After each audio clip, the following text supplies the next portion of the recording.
My name is Hannah.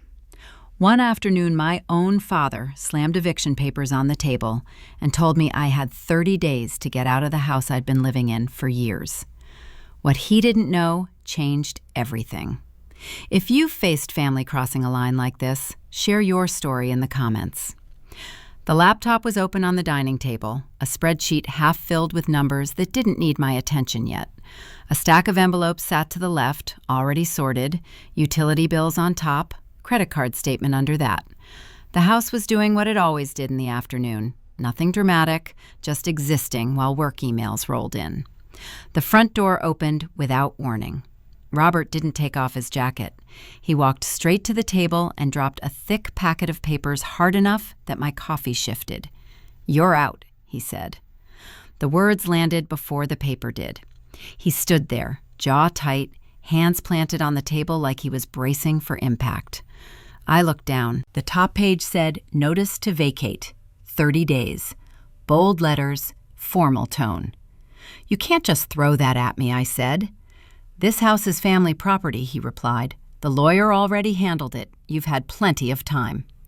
He said it the way people say things they've rehearsed, like the order mattered more than the truth. The paper felt heavier than it should have. The letterhead caught my eye first. The firm name didn't ring a bell. Neither did the address. It was local, but not familiar.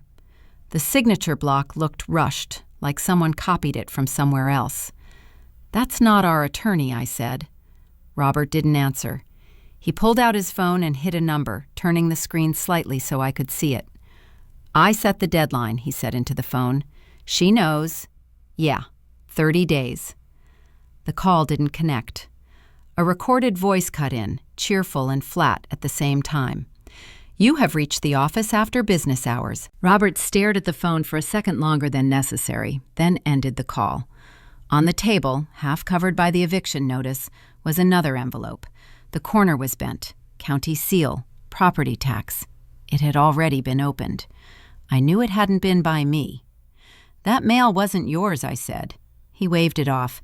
"Doesn't matter. It's all getting handled." Behind him, the small security monitor on the wall blinked. The screen showed a gray message instead of the usual feed. Maintenance mode. That was new. Robert leaned closer. "You don't need to make this harder than it is."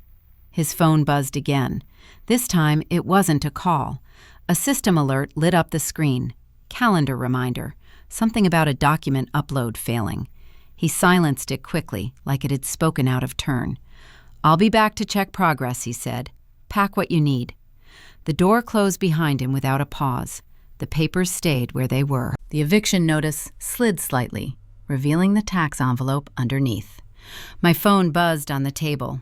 A meeting request from work marked urgent, starting in 10 minutes. The meeting from work didn't last long. It wasn't dramatic, just careful. My manager asked if everything was okay at home. HR followed up with an email an hour later, phrased politely, mentioning recent stressors and personal stability. No accusations, just distance. By the next morning, my phone started ringing. An aunt wanted to know why I was making things difficult. A cousin texted a thumbs-up emoji, followed by, "Hope you work it out with your dad." No one asked what actually happened. Robert had already filled in the blanks. The family group chat lit up with his messages. Long ones, calm ones. He talked about sacrifice, about letting me stay longer than planned, about being forced into legal steps after months of disrespect. He never named me directly, just said, "my daughter." It read like a statement prepared for an audience. I typed a response twice and deleted it both times. Anything written there would live forever. At the office, conversations stalled when I walked by. People weren't hostile. They just didn't want to be involved. A coworker asked if I'd be working remotely for a bit. Another offered a spare couch and then immediately apologized, like the offer itself crossed a line. During lunch, my phone buzzed again. This time it was an automated email. Subject line, "Move out acknowledgement required. 7 days." A link to sign. Neutral language. No explanation.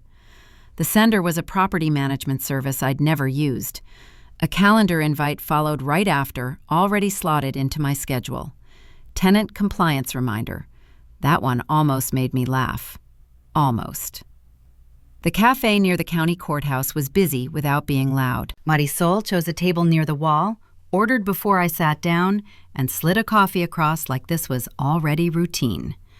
"Don't respond to anyone yet," she said. "Not family, not work, not him." She looked at the eviction notice without touching it. "This firm," she added, tapping the letterhead, "has never filed anything with the county." I watched her scroll through a public database on her phone. No record, no docket, no pending action. "So it's fake," I said. "Not filed," she corrected. "That's different." She asked about the tax envelope, about the maintenance message on the security system, about the phone call that went nowhere. "Someone wanted you off balance," Marisol said, "and they wanted witnesses." Outside, a courthouse clerk locked the front doors for lunch. The sign said, "Back in 30 minutes." The timing felt intentional, even though it wasn't.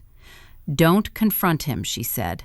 "Collect. Dates. Copies. Screenshots. Keep everything." The advice wasn't comforting, but it was solid. She wrote down the name of the management service from the email and circled it. Back at home, another message waited. This one was from HR again, asking if I needed time off to address personal matters. The wording was kind, the implication wasn't. Robert hadn't called. He didn't need to. His version was doing fine without him. Later that afternoon, a neighbor waved from across the yard and asked if everything was okay. The question came with a look that suggested the answer didn't matter. By evening, the reminder email showed up again. Same subject line, same link. A footer at the bottom thanked me for prompt cooperation. The system didn't care who was right. My phone buzzed once more. A new calendar invite, this time from my aunt. Title, Resolve Housing Issue. Saturday. Everyone invited. The invite loaded while I stood in the kitchen, the eviction papers still on the counter where Robert left them. The screen showed the full guest list. Names I recognized. People who'd already decided where they stood. I tapped accept before the app could ask again. The county clerk's office didn't look like a place where lives unraveled. Beige walls, plastic chairs, a line that moved slower than it should. I took a number and waited, watching people shuffle paperwork back and forth like trading cards. When my number was called, the clerk asked for the address. Her fingers moved fast across the keyboard. "Here we go," she said, turning the screen slightly. The property record loaded. Owner history, transfers, attachments. One document stood out, a power of attorney. My name was on it. The signature at the bottom stopped me cold. It wasn't forged. It wasn't sloppy. It was mine. Not the version I use now, but the older one. Rounded letters. The style from when I was 19 and signed everything without thinking too hard. Back then, signatures went on student forms, bank updates, random administrative paperwork that adults said was routine. "What's this for?" I asked. The clerk leaned closer. "General authorization. Filed recently, but referencing an older execution date." Recently filed. Old signature. The date printed on the form said it had been signed years ago. The filing stamp said last month. The opened tax envelope. The security system going offline. The unfamiliar law firm. None of it was random anymore. Outside, my phone buzzed. A message from Robert. "Don't turn this into a spectacle. This affects all of us. People are talking." I didn't respond. Another message followed almost immediately. "You know how the family values reputation." The words felt practiced, like he'd tested them on someone else first. Instead of going home, I drove to his place. No plan, no script, just the document folded in my bag. Robert answered the door like he'd been expecting me. "You should have called," he said. The living room looked the same as always. Clean, controlled, papers stacked neatly on the desk by the window. "I found the authorization," I said, "the one with my signature." He didn't deny it. He gestured toward the desk. "It's all there," he said. "Clean paperwork." He reached for the printer and hit a button. The machine whirred, then stopped. A warning beep cut through the room. Paper jam. Robert frowned and pulled the tray open, tugging at the stuck sheet like it had personally offended him. "It's legal," he said, louder now. "You signed it." "That wasn't for this," I replied. "You don't remember everything you signed," he said. "That's not my fault." The printer beeped again. Another error message flashed. He shut it off instead. "This doesn't need to get ugly," he added. "We can handle this as a family." The word family hung there, doing work it didn't earn. I asked when the document had been filed. He gave a date that didn't match the clerk's stamp. "That's not what the county shows," I said. His jaw tightened. "Those systems update late." I left before the conversation could circle any further. The answers were already stacked against me. Back in the car, a notification popped up. A new document uploaded to the property portal. No details, just a timestamp. It was newer than the last one. At home, the security monitor still showed maintenance mode. The tax envelope sat exactly where I'd left it. Another email waited in my inbox, this one marked urgent. The subject line referenced the authorization.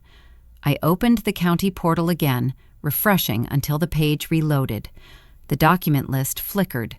The power of attorney was still there, but the metadata had changed. The filing time had shifted. Not by much, just enough to matter. I checked again. Same result.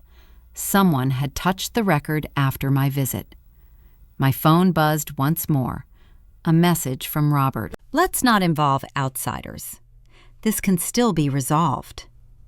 The bank notification came through while I was standing in line at the grocery store. One vibration, then another. I stepped aside, opened the app, and watched the screen load longer than usual. Account temporarily restricted due to ownership dispute. No warning, no phone call, just a clean banner across the top and a list of transactions frozen mid-scroll. Rent, utilities, insurance, everything paused like someone hit a switch. At home, voicemail messages stacked up faster than I could delete them. The bank wanted documentation. The utility company wanted confirmation. The property management service followed up on the move-out acknowledgement, noting that failure to sign could escalate the process. Robert didn't call. His lawyer did. The man spoke smoothly, like this was routine business. He referenced affidavits from family members, statements about long-term intent, a pattern of support that framed me as someone who had overstepped. "Your father has been very patient," the lawyer said. "He's trying to avoid unnecessary conflict." That version of patience included freezing shared accounts and questioning my access to records.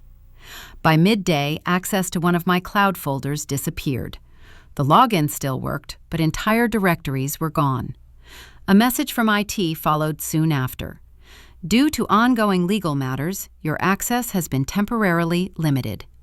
HR called an hour later. "This isn't disciplinary," they said. "We just need to pause certain responsibilities until things settle."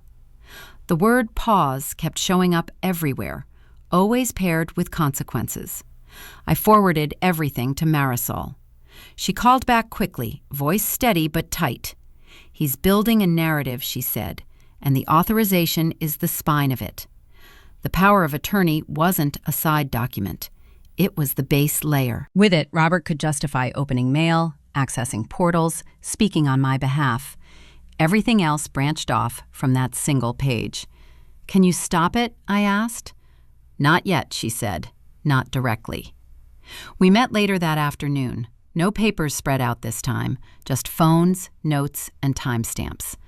Marisol traced the sequence out loud. When the signature first appeared, when the filing happened, how the updates lined up with the security system outage and the opened tax envelope. "This isn't impulsive," she said. "He's done this kind of thing before. Not with property, maybe, not this openly, but the pattern was familiar. Decisions made without consent, information controlled, pressure applied when questions got close." Another message arrived while we talked, this one from a relative I barely spoke to. "Your dad's really stressed. You should drop this." Drop this, like it was an argument about holidays. By evening, the county portal reflected another update.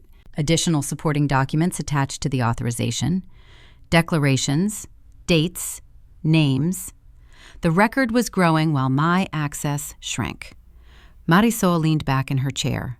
"You're reacting to moves he's already planned," she said. "That puts you behind." "What do I do?" I asked. "Stop trying to correct him," she replied.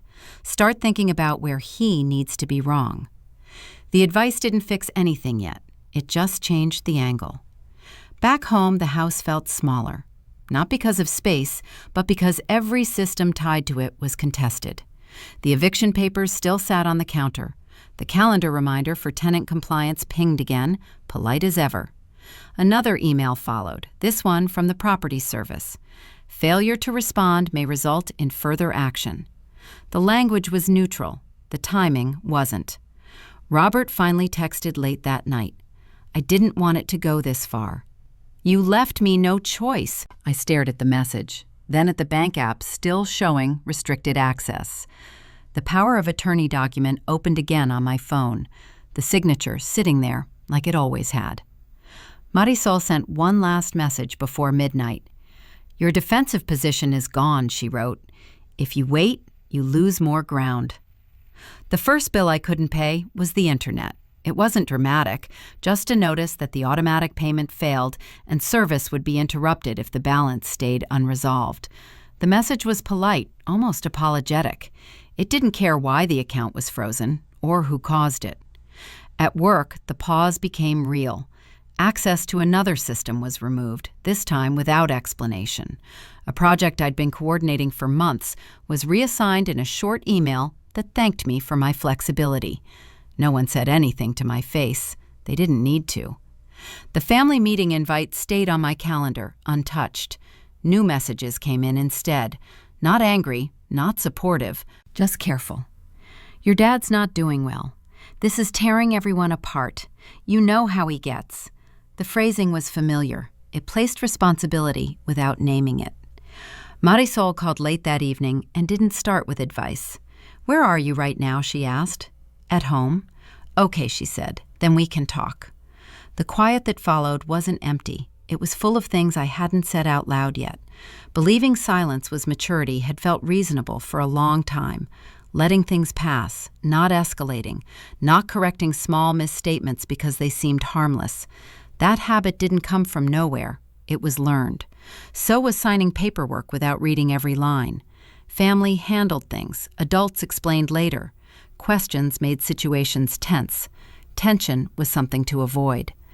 The older signature on the authorization hadn't surprised me because it fit a pattern I helped build. Forms slid across tables, pens handed over with confidence, the assumption that nothing bad would happen because nothing ever had before. The smaller signs were easier to excuse. Mail opened and forgotten. Accounts managed for convenience. Access requests framed as help. Each time the explanation sounded reasonable on its own. Taken together, they were a system. Marisol didn't interrupt while I talked. When the words slowed, she asked one question. "What do you want the outcome to be? Not peace, not understanding, not an apology." "I want the record straight," I said, "in the right place." She nodded once. "Then we stop thinking about him," she replied, "and start thinking about proof." The next morning, she sent over a file. Not dramatic, just data. Property tax payments, year after year, all from an account in my name. The login history showed regular access from the house network long before the dispute started. "He couldn't claim ownership without that authorization," Marisol said over the phone. "But he also couldn't sell, refinance, or leverage the property if those payments weren't traceable to you. The account wasn't hidden, it was boring. Consistent, exactly the kind of thing no one questioned. That's leverage," she added, "but using it means everything changes." It wasn't framed as a warning, just a fact. Calling attention to those records would do more than challenge paperwork. It would pull family members into something public. It would end the version of the relationship that relied on plausible deniability. There wouldn't be a way back to quiet holidays or neutral conversations. The distance would stop being implied and become official. Marisol waited while the file downloaded. Timing matters, she said. So does the room you bring it into. The family meeting sat there on the calendar like a trap dressed up as resolution. Work emails slowed, then stopped entirely. The bank app still showed restricted access. Nothing moved unless someone allowed it to. That night, I spread documents across the table. Not to read them again, but to organize them differently. Dates lined up, access logs, payment records, screenshots saved with names that made sense to someone other than me. The goal wasn't to argue. It was to place information where it couldn't be dismissed as emotional. Another message from Robert came in while the files synced. "You're making a mistake. This doesn't have to be permanent." The words weren't threatening. They didn't need to be. They assumed a future that depended on compliance. The folder finished uploading. The progress bar disappeared. Everything was in one place now. I closed the laptop and reached for my phone, already scrolling to reschedule a meeting and draft an email that wouldn't explain anything yet, just enough to put the next step in motion while deciding exactly where the truth would land. The first sign came from a name I didn't recognize. Marisol forwarded an email chain with one line highlighted: a real estate broker. Not someone random, not a stranger pulled in at the last minute, someone Robert had worked with before, according to the signature history. The language was casual, familiar. Timeline still works if title clears by end of quarter. That line didn't belong in a family dispute. It belonged in a transaction. Another document followed, a loan statement, partially redacted, pulled from a public filing Marisol flagged late the night before.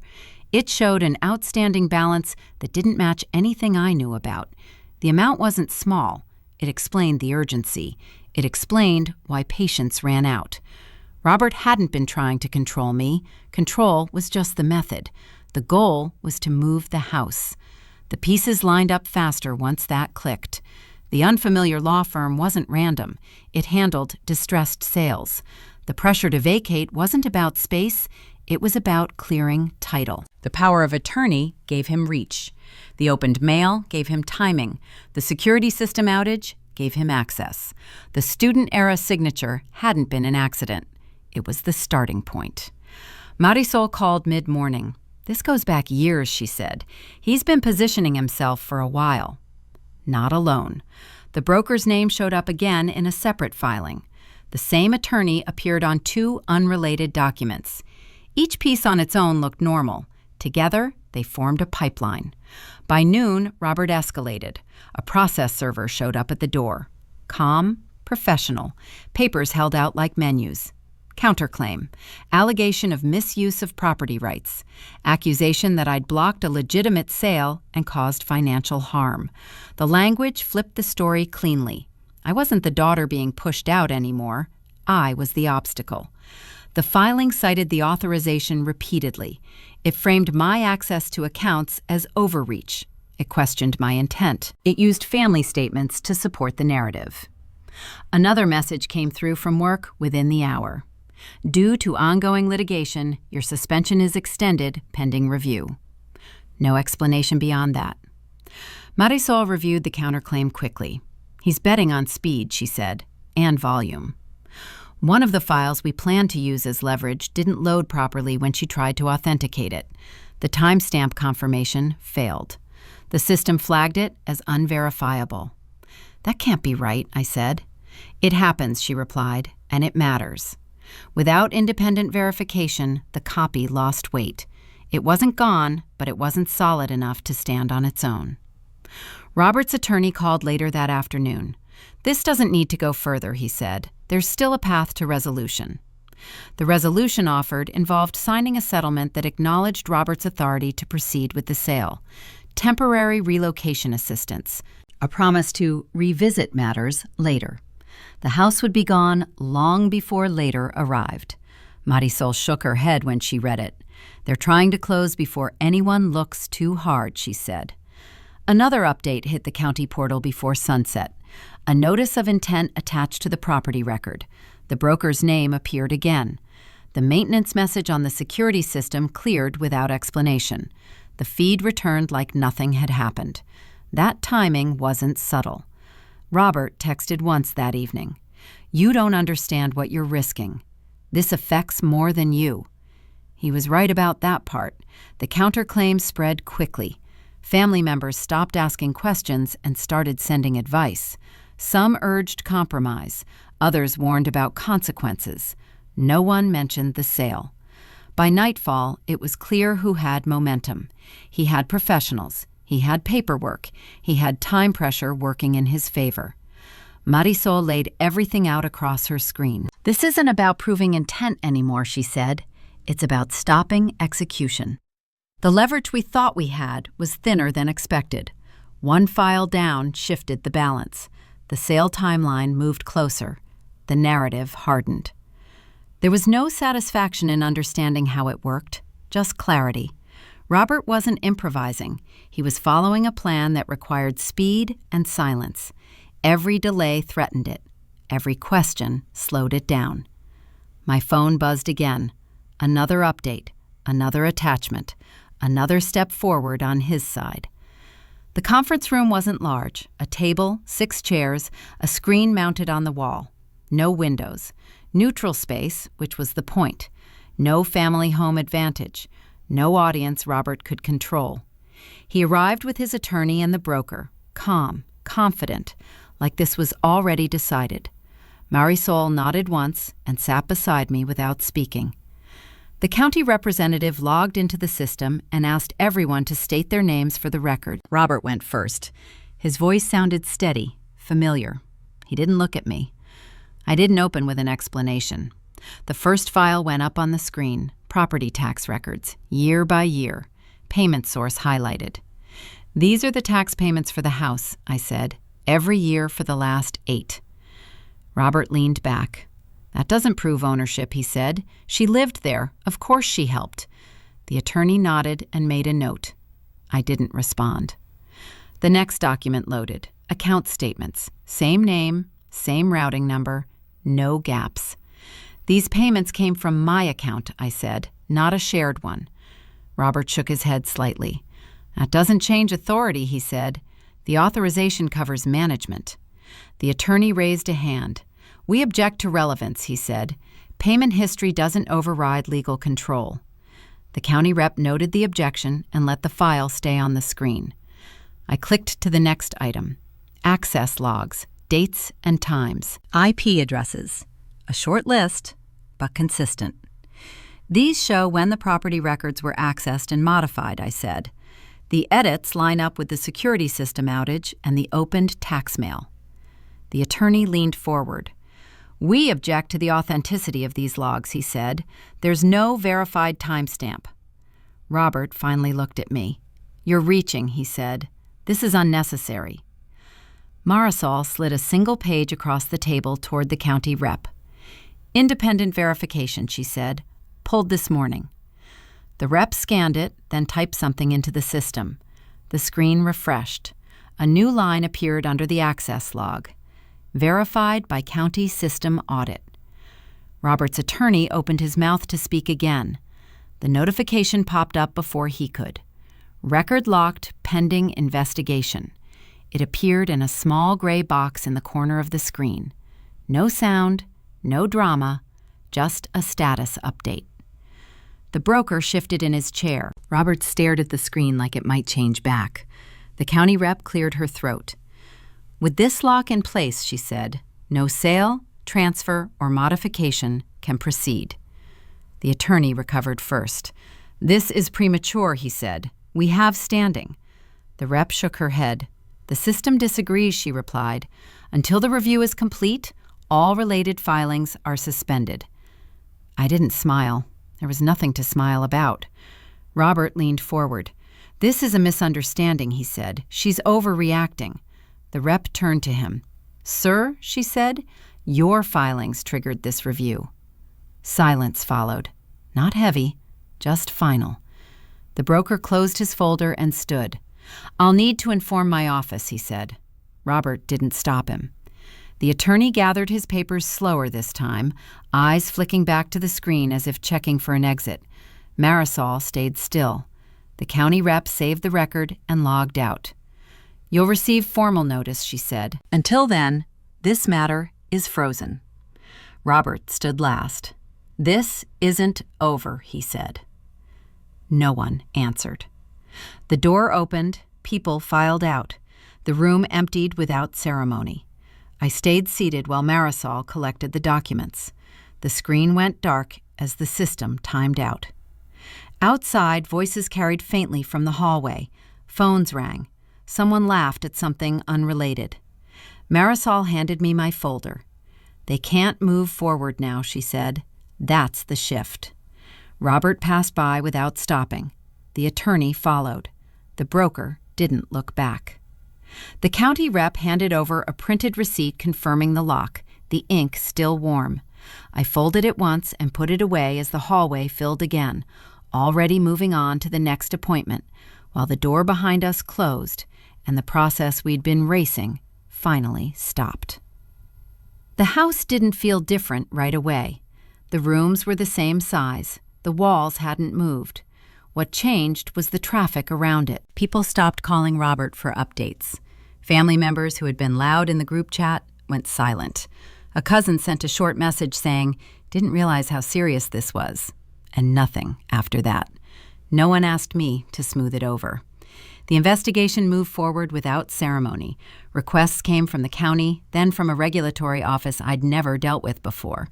Robert's attorney stopped using reassuring language. The broker withdrew formally, citing unresolved title risk. A follow-up email confirmed the listing was terminated. That part was visible. The rest happened quietly. One afternoon, Robert showed up at the house while I was sorting paperwork at the table. No warning, no raised voice. "This didn't need to happen," he said. "I didn't make it happen," I replied.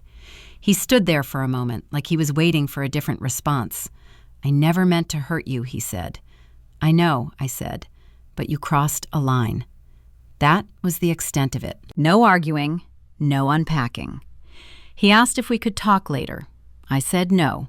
Not angrily, just clearly. The boundary didn't need explanation. After he left, the locksmith arrived. New locks, new codes, everything documented. Accounts were separated the same way, methodically, with confirmation numbers and follow-up emails. The bank unfroze access once the dispute marker cleared. Utilities resumed without comment. The work situation stabilized slower. HR lifted the suspension after receiving documentation from Marisol. No apology, just a note thanking me for patience. The project I lost stayed gone. Another one came later. A message from the county landed in my inbox that evening. Ownership status confirmed. The subject line was neutral. The body was brief. It thanked me for my cooperation and attached a receipt. I forwarded it to Marisol. She replied with a single line. "That's the last system you needed." The family meeting on Saturday never happened. Someone canceled it without explanation. The calendar notification disappeared. A week later, I found Robert's spare keys in the drawer by the door, the ones he'd kept even after I moved in. They were still on the old ring, scratched from years of use. I placed them in an envelope, wrote his name on the front. No note. The envelope sat on the table while I finished the last updates. Address confirmations, access changes, document storage moved to a new account. Each task ended with a check mark or a confirmation screen. Systems like closure when things line up. When everything was done, the house was empty in a way it hadn't been before. Not lonely, just settled. I carried the envelope to the table where this all started and left it there. The eviction papers were long gone. The table surface was clear. The door closed behind me with the same sound it always made.